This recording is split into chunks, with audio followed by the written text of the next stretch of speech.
Thank you, Mr. Chairman. Good morning, Mr. Secretary. Good morning, Representative. Thanks for coming. I'd like to preface my comments with the fact that I find it interesting that one member of the committee, halfway through a term of this administration, thinks that he knows what the legacy of this administration is going to be. But I think its legacy is in the eye of the beholder. And I'm looking at some statistics that I think are pretty interesting if we're talking about a legacy. Some specific numbers. The state support of public schools in 2008-2009 was $9.14 billion. If you fast forward to the governor's proposal, which we're talking about today, it's $9.838 billion.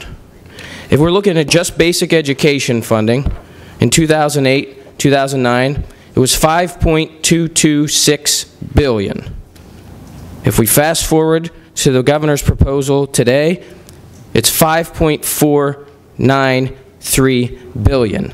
I don't know how there's any debate on that being a record amount of state investment in the basic education funding line item. I think it's pretty clear. You can shift numbers around to make a point, but Mr. Secretary, am I missing something? I mean, those are the firm numbers from 2008 to 2013, is it not? It is, and those are numbers that represent, as I said before, and as I know you've talked about, the commitment of the Pennsylvania taxpayer to our public education system. These are record levels that we've never spent before in Pennsylvania. Thank you, Mr. Secretary. I just would like to make one question about the charter school debate. Clearly, the House has an appetite to reform that 1997 law. We passed a bill in June which didn't just tinker around the edges. It looked at the total law and made what would have been significant changes if it would have made it to the governor's desk. It looked at the length of charters. I think one of my colleagues from the other side of the aisle talked about caps on fund balances for charter school. It addressed that.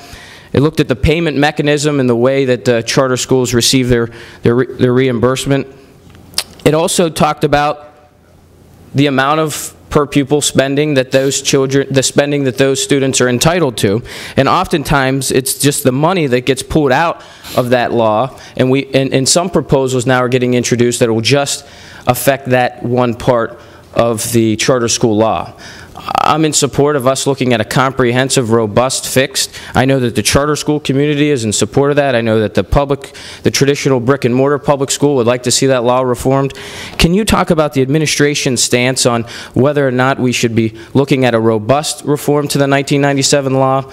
And specifically, has there been a proposal that you are in support of I do believe that we need to look at the changes in the way in the total system of charter schools in Pennsylvania. They are an integral part of our education system. We now have over 100,000 children in public charter schools in PA, which, as I remind folks, would make it, if they were all in one school district, to be our second largest school district in the state.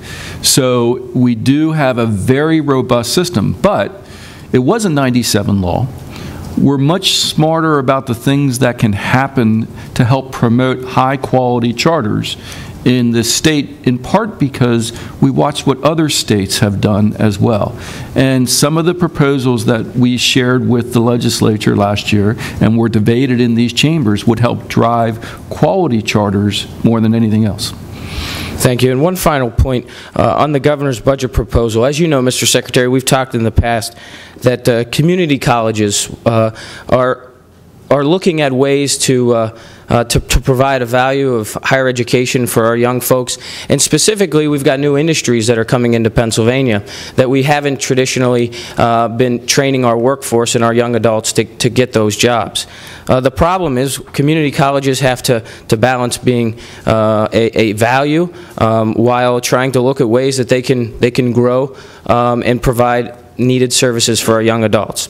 Last year in the governor's budget proposal, the capital line item, which would help these colleges have the funds to start new programs, was level funded. The great thing about this process is that things change through the upcoming weeks, and we were able to actually put an increase in that line item for the first time in 3 years. I noticed that the line item is level funded again this year at last year's final level. I would just advocate that we continue to have that conversation with the community colleges to see if that increase was enough to overcome that, and hopefully to continue to make those investments. Thank you, Representative. I share your applause for that sector. The community colleges are very robust in meeting the individual needs at the local level. Unfortunately, sometimes they also are taking on the challenges of fixing some of the issues that are dealing with our K-12 system because of the large amount of remediation that they do. For example, in some of our community colleges, unfortunately, 30, 40, 50% of the children who walk across that stage in June in our K-12 system are handed that diploma, go to a community college, and required to take remediation courses just a few months before when we were giving them a diploma.